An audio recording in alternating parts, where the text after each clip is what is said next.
ओ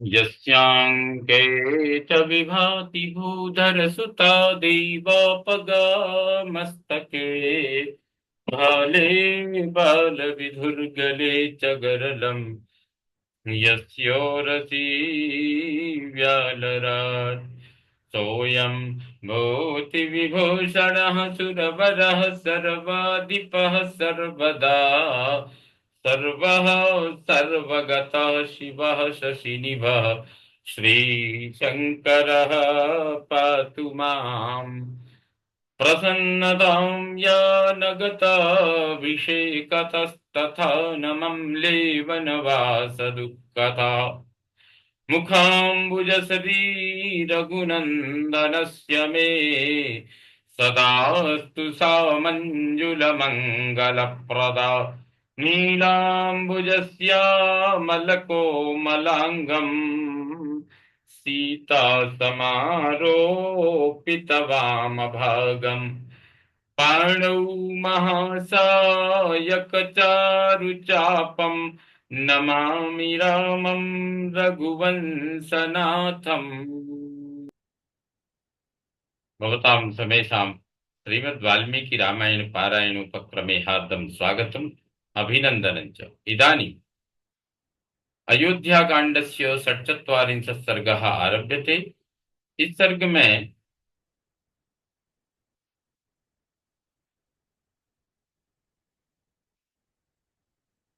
सीता और लक्ष्मण सहित श्री राम का रात्रि में तमसा तट पर निवास, माता पिता और अयोध्या के लिए चिंता तथा पूर्ववासियों को सोते छोड़कर वन की ओर जाना, यह सब वर्णित है। ततस्तु तमसा तीरम रम्यमाश्रित्य राघवः सीतामुद्वीक्ष्य सौमित्रिम इदं वचनमब्रवीत्। तदनंतर तमसा के रमणीय तट का आश्रय लेकर श्री राम ने सीता की ओर देखकर सुमित्रा कुमार लक्ष्मण से इस प्रकार कहा।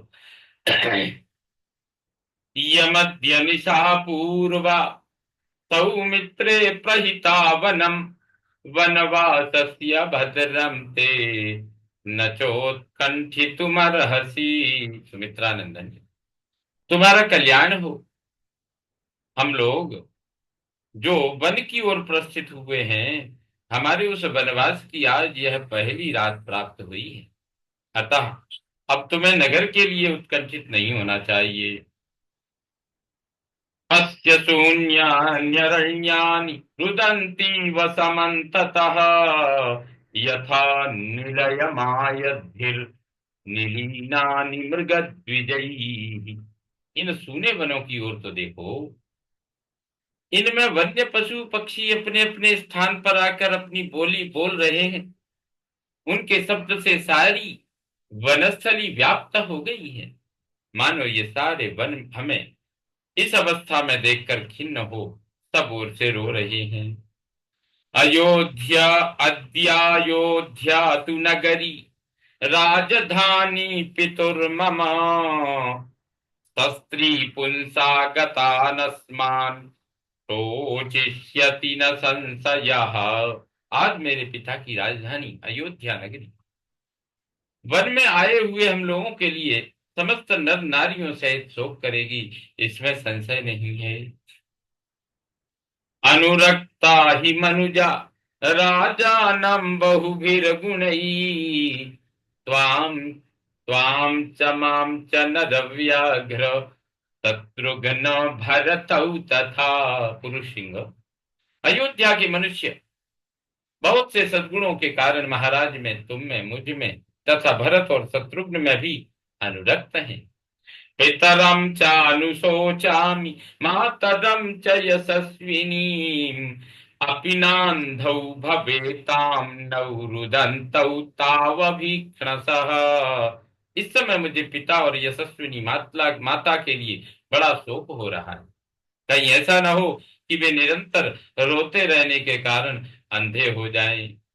भरतः खलु धर्मात्मा पितरम मातरम च मे धर्मार्थ काम सहितैर् वाक्यैराश्वासयिष्यति। परंतु भरत बड़े धर्मात्मा हैं। अवश्य ही वे धर्म, अर्थ और काम तीनों के अनुकूल वचनों द्वारा पिताजी को और मेरी माता को भी सांत्वना देंगे। भरतस्या नृशंसत्वम्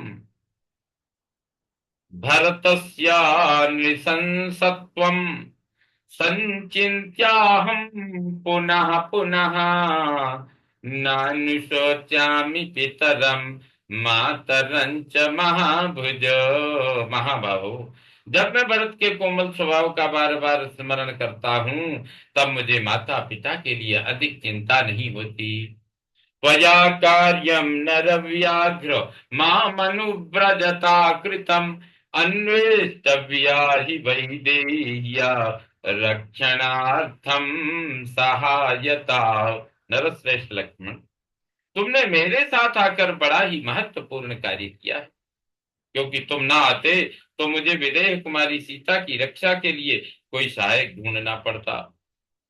अद्भिरे वही सौमित्रे वत्स्याम्यद्य निशामिमाम् एतद्विरोचते मह्यम् वन्येति विविधे सति। सुमित्रानंदन, यद्यपि यहाँ नाना प्रकार के जंगली फल मूल मिल सकते हैं, तथापि आज की यह रात मैं केवल जल पीकर ही बिताऊंगा। यहाँ मुझे अच्छा जान पड़ता है, यही यही मुझे अच्छा जान पड़ता है। एवं उक्त्वा तु सौमित्रिम सुमंत्रोमपि राघवः अप्रमत्तस्त्वमश्वेषु भव सौम्येत्युवाचः। लक्ष्मण से ऐसा कहकर श्री रामचंद्र जी ने सुमंत्र से भी कहा, सौम्य, अब आप घोड़ों की रक्षा पर ध्यान दें, उनकी ओर से असावधान न हो। सोऽस्त्वां सुमन्त्रः संयम्य सूर्येस्तं समुपागते प्रभूतयवसान् कृत्वा बभूव प्रत्यनन्तरः। सुमंत्र ने सूर्यास्त हो जाने पर घोड़ों को लाकर बांध दिया और उनके आगे बहुत सा चारा डालकर वे श्री राम के पास आ गए। उपास्य तु शिवां संध्यां दृष्ट्वा रात्रिमुपागताम् रामस्य शयनं चक्रे सूतः सौमित्रिणा सह।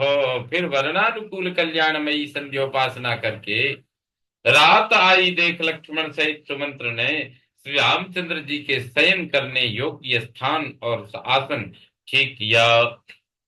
तां शय्यां तमसा तीरे वीक्ष्य वृक्षदलैर्वृताम् रामः सौमित्रिणा सार्धम् सभार्यः संविवेशः। तमसा के तट पर वृक्ष के पत्तों से बनी हुई वह शैया देखकर श्री रामचंद्र जी लक्ष्मण और सीता के साथ उस पर बैठे। सभार्यं संप्रसुप्तं तु शान्तं संप्रेक्ष्य लक्ष्मणः कथयामास सूताय रामस्य विविधान् गुणान्। थोड़ी देर में सीता से श्री राम को थक कर सोया हुआ देख लक्ष्मण सुमंत्र से उनके नाना प्रकार के गुणों का वर्णन करने लगे। जाग्रतो रेवतां रात्रिं सौमित्रेरुदितो रविः सूतस्य तमसा तीरे रामस्य ब्रुवतो गुणान्। सुमंत्र और लक्ष्मण तमसा के किनारे श्री राम के गुणों की चर्चा करते हुए रात भर जागते रहे। इतने ही में सूर्योदय का समय निकट आ पहुंचा। गोकुलाकुल तीराया तमसाया विदूरतः अवतत तत्र तां रात्रिम रामः प्रकृतिभिः सह। तमसा का वह तट गऊओं के समुदाय से भरा हुआ था। श्री रामचंद्र जी ने प्रजाजनों के साथ वहीं रात्रि में निवास किया। वे प्रजाजनों से कुछ दूर पर सोए थे। उत्थाय च महातेजा प्रकृतिस्ता निशाम्य च अब्रवीभ्रातरं रामो लक्ष्मणं पुण्यलक्षणम। महातेजस्वी श्री राम तड़के ही उठे और प्रजाजनों को सोते देख पवित्र लक्षणों वाले भाई लक्ष्मण से इस प्रकार बोले। अस्मद् व्यपेक्षान् अस्मद् व्यपेक्षान् सौमित्रे निर्व्यपेक्षान् गृहेष्वपि वृक्षमूलेषु संसक्तान् पश्य लक्ष्मण सांप्रतम्। सुमित्रा कुमार, लक्ष्मण, इन पूर्ववासियों की ओर देखो। ये समय वृक्षों की जड़ से सटकर सो रहे हैं। इन्हें केवल हमारी चाह है। ये अपने घरों की ओर से भी पूर्ण निरपेक्ष हो गए हैं। यथैते नियमं पौरा कुर्वन् कुर्वन्त्यस्मिन् निवर्तने अपि प्राणान्यसिष्यन्ति न तु त्यक्ष्यन्ति निश्चयम्। हमें लौटा ले चलने के लिए ये जैसा उद्योग कर रहे हैं, इससे जान पड़ता है ये अपना प्राण त्याग देंगे किंतु अपना निश्चय नहीं छोड़ेंगे। यावदेव तु संसुप्ता तावदेव वयं लघु रथमारुह्य गच्छामः पंथानम अकुतो भयम्। अतः जब तक ये सो रहे हैं तभी तक हम लोग रथ पर सवार होकर शीघ्रता पूर्वक यहाँ से चल दें। फिर हमें इस मार्ग पर और किसी के आने का भय नहीं रहेगा। अतो भूयोऽपि नेदानीम् इक्ष्वाकुपुरवासिनः स्वपेयुरनुरक्तामा वृक्षमूलेषु संसृताः। अयोध्यावासी हम लोगों के अनुरागी हैं। जब हम यहाँ से निकल चलेंगे तब उन्हें फिर अब इस प्रकार वृक्षों की जड़ों से सटकर नहीं सोना पड़ेगा। पौराह्यात्मकृता दुःखात् विप्रमोच्या नृपात्मजैः न तु खल्वात्मना योज्या दुःखेन पुरवासिनः। राजकुमारों का यह कर्तव्य है कि वे पुरवासियों को अपने द्वार पर अपने द्वारा होने वाले दुख से मुक्त करें, न कि अपना दुख देकर उन्हें और दुखी बना दें। अब्रवील्लक्ष्मणो रामं साक्षात् धर्ममिव स्थितं रोचते मे तथा प्राज्ञ ये प्रमारुह्यतामिति। यह सुनकर लक्ष्मण ने साक्षात धर्म के समान विराजमान भगवान श्री राम से कहा, परम बुद्धिमान आर्य, मुझे आपकी राय पसंद है, शीघ्र ही रथ पर सवार होइए। अथ रामो ब्रवीत् सूतं शीघ्रं संयुज्यतां रथः गमिष्यामि ततोरण्यं गच्छ शीघ्रमितः प्रभो। जब श्री राम ने सुमंत्र से कहा, प्रभो आप जाइए और शीघ्र ही रथ जोत कर तैयार कीजिए, फिर मैं जल्दी ही यहाँ से वन की ओर चलूंगा। सूतस्ततः संत्वरिता स्यन्दनं तैर्हयोत्तमै योजयित्वा तु रामस्य प्राञ्जलिः प्रत्यवेदयत्। आज्ञा पाकर सुमंत्र ने उन उत्तम घोड़ों को तुरंत ही रथ में जोत दिया और श्री राम के पास हाथ जोड़कर निवेदन किया, अयम युक्तो महाबाहु रथस्ते रथिनां वर त्वरयारोह भद्रं ते ससीतः सह लक्ष्मणः। महाबाहो, रथियों में श्रेष्ठ वीर आपका कल्याण हो। आपका यह रथ जुता हुआ तैयार है। अब सीता और लक्ष्मण के साथ शीघ्र इस पर सवार होइए।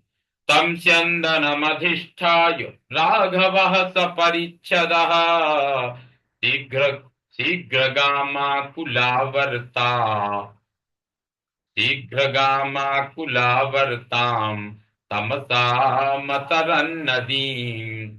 श्री रामचंद्र जी सबके साथ रथ पर बैठकर तीव्र गति से बहने वाली भंवरों से भरी हुई तमसा नदी के उस पार गए। ससंतीर्य महाबाहु श्रीमान शिवमकंटकम प्रापद्यत महामार्गम अभयम भयदर्शिनाम। नदी को पार करके महाबाहु श्री राम ऐसे महान मार्ग पर जा पहुंचे जो कल्याण प्रद कंटक रहित तथा सर्वत्र भय देखने वालों के लिए भी भय से रहित था। मोहनार्थम तु पौराणाम सूतम रामो ब्रवीद् वचः उदङ्मुख प्रयाहि त्वं रथमारुह्य सारथे मुहूर्तं त्वरितं गत्वा निवर्तय रथं पुनः यथा न विद्युः पौरा मां तथा यथा न विद्युः पौरा मां तथा कुरु समाहितः। उस समय श्री राम ने पूर्ववासियों को भुलावा देने के लिए सुमंत्र से यह बात कही, सारथे हम लोग तो यहीं उतर जाते हैं, परंतु आप रथ पर आरूढ़ होकर पहले उत्तर दिशा की ओर जाइए। 2 घड़ी तक तीव्र गति से उत्तर जाकर फिर दूसरे मार्ग से रथ को यहीं लौटा लाइए। जिस तरह भी पूर्ववासियों को मेरा पता न चले वैसा एकाग्रता पूर्वक प्रयत्न कीजिए। रामस्य तु वचः श्रुत्वा तथा चक्रे च सारथिः प्रत्यागम्य च रामस्य यन्दनं प्रत्यवेदयत्। श्री रामचंद्र जी का यह वचन सुनकर सारथी ने वैसा ही किया और लौटकर पुनः श्री राम की सेवा में रथ उपस्थित कर दिया। तौ संप्रयुक्तं तु रथं समास्थितौ तदा ससीतौ रघुवंशवर्धनौ प्रचोदयामास ततस्तुरङ्गमान् ससारथिर्येण पथाव तपोवनम्। तत्पश्चात सीता सहित श्री राम और लक्ष्मण जो रघुवंश की वृद्धि करने वाले थे लौटा कर लाए गए उस रथ पर चढ़े। तदनंतर सारथी ने उस घोड़ों को उस मार्ग पर बढ़ा दिया जिससे तपोवन में पहुंचा जा सकता था। ततः समास्थाय रथम महारथः तसारथिर् ससारथिर्दासरथिर्वनम्। ततः समास्थाय रथं महारथः ससारथिर्दासरथिर्वनं ययौ उदङ्मुखं तं तु रथं चकार प्रयाणमांगल्य निमित्त दर्शनात्। तदनंतर सारथी सहित महारथी श्री राम ने यात्रा कालिक मंगल सूचक शकुन देखने के लिए पहले तो उस रथ को उत्तराभिमुख खड़ा किया, फिर वे उस रथ पर आरूढ़ होकर वन की ओर चल दिए। इत्यादि से श्रीमद् रामायणे वाल्मीकि आदि काव्ये अयोध्या कांडे षट्चत्वारिंशत् सर्गः सम्पूर्णतां याति। ओम पूर्णमदः पूर्णमिदं पूर्णात् पूर्णमुदच्यते पूर्णस्य पूर्णमादाय पूर्णमेवावशिष्यते। ओम शांति शांति शांति। सर्वे भवन्तु सुखिनः सर्वे सन्तु निरामया सर्वे भद्राणि पश्यन्तु मा कश्चित् दुःखभाग् भवेत्। ओम शांति शांति शांति। श्री रामचंद्रो विजयते तराम।